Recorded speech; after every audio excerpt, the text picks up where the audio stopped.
Yeah, look at this.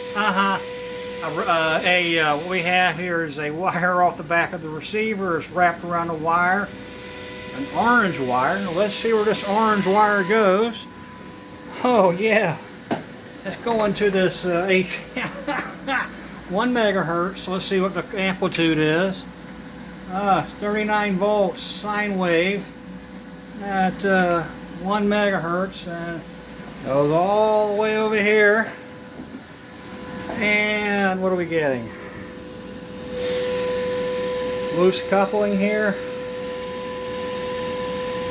About S5, S6. Now I had replaced the rectifier tube and a couple other tubes. It looked like the rectifier tube had 1/2 bad.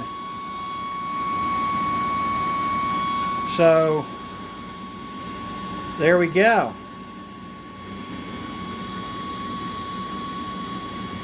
And this is KA4KOE from Richmond Hill, Georgia.